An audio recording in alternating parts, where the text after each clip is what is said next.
नमस्कार। आज हम नेपाल की जो हालिया राजनीतिक उथल-पुथल है उसकी गहराइयों में उतर रहे हैं। हमारे पास कई स्रोत हैं, खबरें हैं, विश्लेषण हैं, कुछ नोट्स भी हैं जो हमें मतलब ये पूरी तस्वीर समझने में मदद करेंगे। मुद्दा काठमांडू से शुरू हुआ था, वो सोशल मीडिया बैन वाली खबरों से, लेकिन बहुत जल्दी ये साफ हो गया कि भई मामला कहीं ज़्यादा पेचीदा है। और इसी पूरी उथल-पुथल के बीच एक नाम है जो लगातार गूंज रहा है, बलिंद्र शाह। बालिन के नाम से भी जाने जाते हैं। इंजीनियर हैं, पहले रैपर थे और अब काठमांडू के स्वतंत्र मेयर। और कई लोग उन्हें नेपाल की युवा पीढ़ी की नई उम्मीद मान रहे हैं। बिल्कुल। ये कहानी सिर्फ कुछ ऐप्स बैन होने की या सड़कों पर उतरे कुछ युवाओं की नहीं है। नहीं। ये नेपाल के अंदर जो लंबे समय से मुद्दे पनप रहे हैं ना, उनका एक आईना है। जैसे शासन से जुड़ी समस्याएं हैं, आर्थिक हताशा है और पीढ़ियों के बीच एक फासला सा बढ़ता जा रहा है। हाँ। आज हम इन्हीं सब पहलुओं को समझने की कोशिश करेंगे कि सब हुआ क्यों, इसके पीछे की असली वजहें क्या हैं और हाँ, बलिंद्र शाह का इस पूरी कहानी में क्या किरदार है। हाँ। तो चलिए शुरू करते हैं। सबसे पहले उसी चिंगारी की बात करते हैं जिसने आग भड़काई, वो सोशल मीडिया बैन। सरकार ने फेसबुक, इंस्टाग्राम, यूट्यूब समेत करीब 26 प्लेटफॉर्म्स पर पाबंदी लगा दी। हाँ। और वजह बताई गई कि इन कंपनियों ने नेपाल के नए डिजिटल रेगुलेशन बिल के तहत रजिस्टर नहीं किया था। और ये जो बिल था, इसमें कुछ प्रावधान ऐसे थे जिनको लेकर पहले से ही चिंता जताई जा रही थी कि ये कहीं ना कहीं अभिव्यक्ति की स्वतंत्रता पर अंकुश लगा सकते हैं।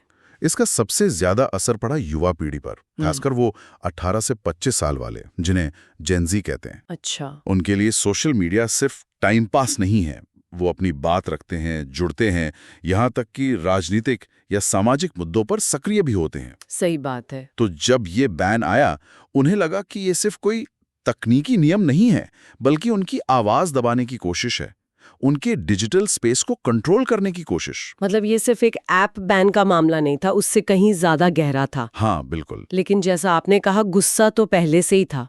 ये बैन तो बस एक कह सकते हैं ट्रिगर था। Exactly, trigger. तो वो कौन सी पुरानी समस्याएं थी जिनका लावा इस तरह से फूट पड़ा? देखिए, इसमें कई परत हैं।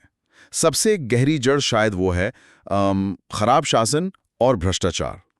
लोगों में ये भावना बहुत गहरी है। एक आम धारणा सी बन गई है कि नेता और अधिकारी जो हैं, वो देश के संसाधनों का इस्तेमाल जनता की भलाई के लिए नहीं, बल्कि अपने फायदे के लिए कर रहे हैं। जवाबदेही अकाउंटेबिलिटी वो लगभग न के बराबर महसूस होती है।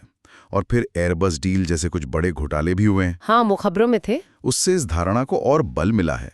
व्यवस्था पर भरोसा कम हुआ है लगातार। फिर आती है आर्थिक नाउमीदी, रोजगार की भारी कमी है, युवाओं के लिए खासकर। बिल्कुल, युवाओं के सामने भविष्य धुंधला है, देश में अच्छे मौके नहीं दिखते।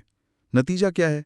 लाखों युवा मजबूरी में खाड़ी देशों, मलेशिया या भारत जा रहे हैं काम के लिए। और विडंबना ये है कि देश की अर्थव्यवस्था का बड़ा हिस्सा इन्हीं बाहर गए युवाओं के भेजे पैसों पर, रेमिटेंस पर टिका है। सही कहा। और साथ ही बढ़ती आर्थिक असमानता, वो भी एक बड़ा फैक्टर है। काठमांडू के जो अभिजात वर्ग हैं और जो आम युवा हैं, उनके जीवन में जमीन आसमान का अंतर साफ दिखता है। और इसी से जुड़ा है वो शब्द जो बहुत उछला, नेपो किड्स। इसका क्या मतलब है नेपाल के संदर्भ में? ये सीधा सीधा भाई भतीजावाद, नेपोटिज्म का मामला है। अच्छा। जो राजनीतिक या आर्थिक रूप से ताकतवर परिवार हैं, उनके बच्चे, उन्हें अपने फैमिली कनेक्शन की वजह से नौकरियां, ठेके, मौके सब आसानी से मिल जाते हैं। तो आम युवाओं को क्या लगता है कि उनकी मेहनत, उनकी काबिलियत वो सब बेकार है, क्योंकि सिस्टम तो नेपो किड्स के लिए बना है। ये सिर्फ आर्थिक नहीं, बल्कि एक गहरे अन्याय का एहसास है जो गुस्से को और भड़काता है। तो खराब शासन हो गया, भ्रष्टाचार, आर्थिक तंगी, नेपोटिज्म, और शायद इन सबके ऊपर जो लोकतांत्रिक संस्थान हैं, वो भी कमजोर हो रहे हैं। निश्चित रूप से ये भी एक बड़ा कारण है। नेपाल में राजनीतिक अस्थिरता पॉलिटिकल इंस्टेबिलिटी बहुत ज्यादा रही है।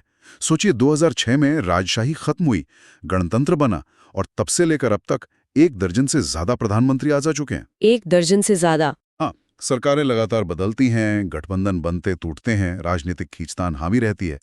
2015 में नया संविधान भी बना, फिर स्थिरता फिर भी नहीं आई। इस अस्थिरता ने संस्थानों को कमजोर किया है और लोगों का पूरी राजनीतिक प्रक्रिया से ही मोहभंग हुआ है। और तब सोशल मीडिया बैन जैसी घटना होती है तो वो इसी कमजोर व्यवस्था का लक्षण लगती है। बिल्कुल, जहां अभिव्यक्ति की स्वतंत्रता पर भी सवाल उठने लगते हैं। तो इन सभी वजहों ने मिलकर एक तरह का विस्फोटक माहौल तैयार कर दिया था और फिर युवाओं का गुस्सा सड़कों पर उतरा। इसका नतीजा भी निकला। हाँ, नतीजा निकला। विरोध का दबाव काफी असरदार रहा।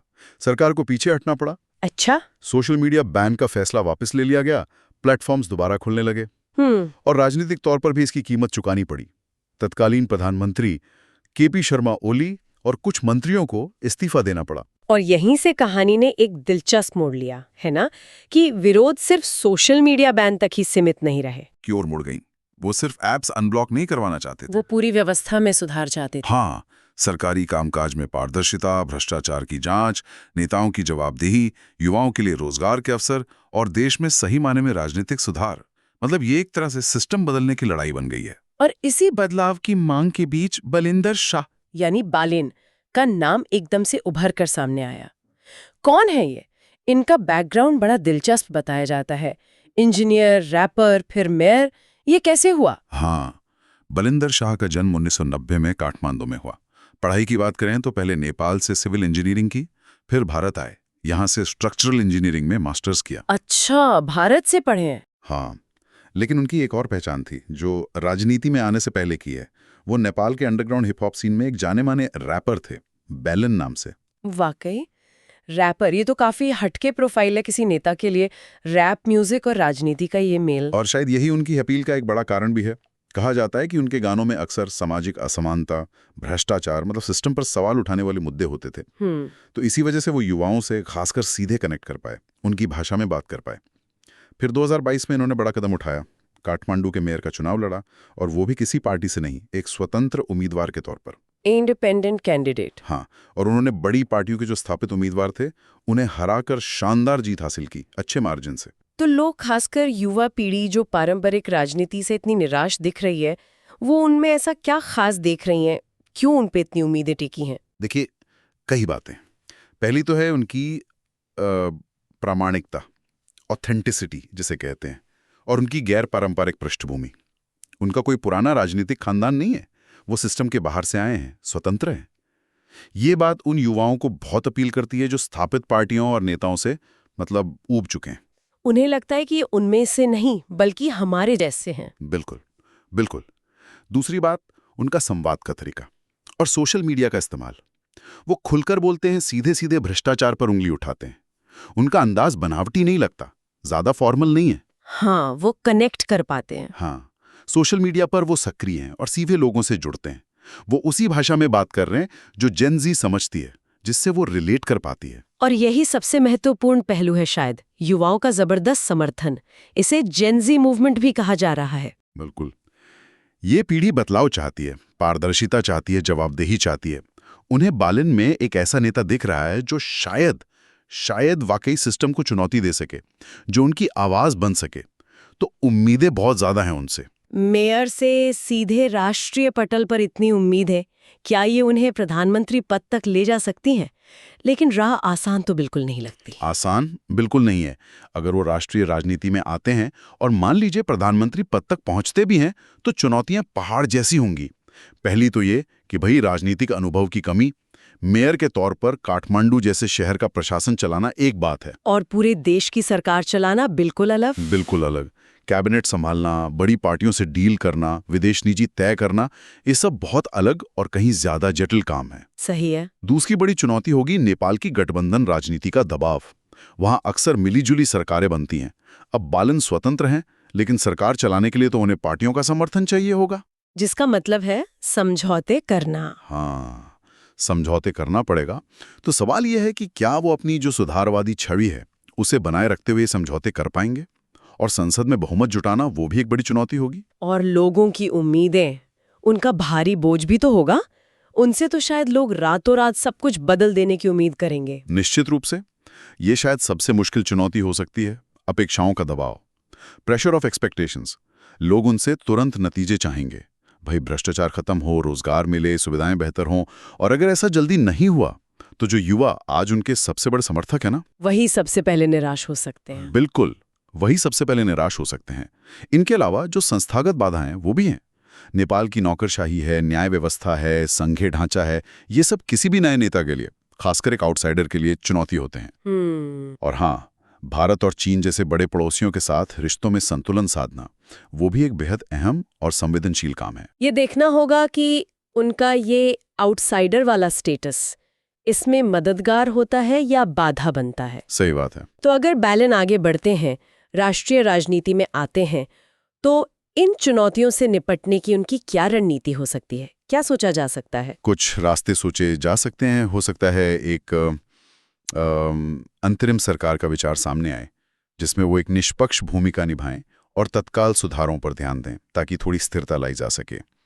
उन्हें अपनी नीतिगत प्राथमिकताएं मतलब पॉलिसी प्रायोरिटीज वो साफ करनी होंगी, जैसे शायद भ्रष्टाचार पर कड़ी कार्रवाई, सरकारी ठेकों में पारदर्शिता और युवा रोजगार। ऐसे कुछ चुनिंदा मुद्दों पर फोकस करें ताकि कुछ कॉन्क्रीट दिखे। हाँ, ताकि कुछ कॉन्क्रीट दिखे।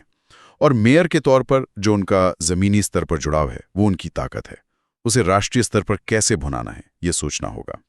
और सबसे मुश्किल काम शायद ये होगा कि जो स्थापित पार्टियां हैं उनके साथ किसी तरह का समावेशी गठबंधन बनाना बिना अपनी मूल पहचान या छवि खोए। ये बहुत मुश्किल संतुलन होगा। बहुत मुश्किल। और अगर मान लीजिए वो प्रधानमंत्री नहीं बनते हैं तो क्या उनका प्रभाव फिर खत्म हो जाएगा? मुझे ऐसा नहीं लगता। देखिए, प्रधानमंत्री बने या ना बने, बलेंद्र शाह ने नेपाल की राजनीति पर एक छाप तो छोड़ दी है।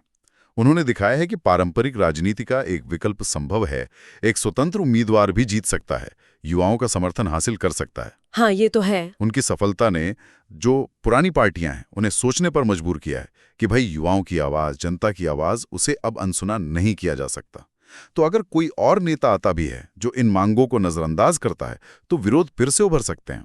जवाबदेही का जो आंदोलन शुरू हुआ है वो शायद और मजबूत हो। लेकिन एक रिस्क ये भी है कि अगर बालेंद्र खुद राष्ट्रीय राजनीति में आकर बहुत ज्यादा समझौते करते हुए दिखे तो? हाँ, वो रिस्क हमेशा रहता है।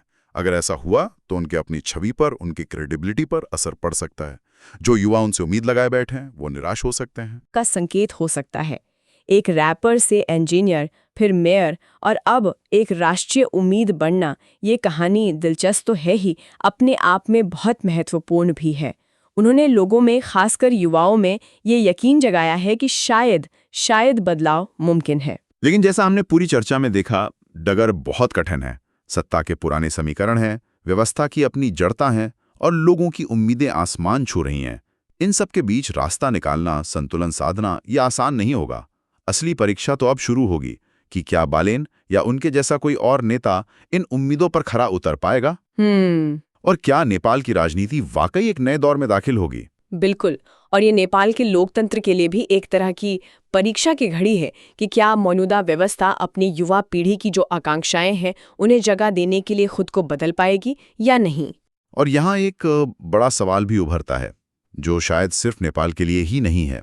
हम देख रहे हैं कि दुनिया भर में लोग पारंपरिक राजनीति से, पार्टियों से निराश हो रहे हैं। हाँ, ये ट्रेंड कई जगह दिख रहा है। तो क्या हमें भविष्य में और जगहों पर भी बलेंद्र शाह जैसे गैर पारंपरिक, स्वतंत्र, आउटसाइडर नेताओं का उभार देखने को मिलेगा? क्या ये राजनीति के बदलते मिजाज का, बदलते मूड का संकेत है? सोचने के लिए एक बहुत जरूरी सवाल है ये। और इसी सवाल के साथ आज की इस चर्चा को यहीं समाप्त करते हैं। उम्मीद है नेपाल के इस पूरे घटनाक्रम और बलेंद्र शाह के उदय को समझने में आप सबको मदद मिली होगी। अगली बार फिर मिलेंगे एक नए विषय के गहन विश्लेषण के साथ। नमस्कार।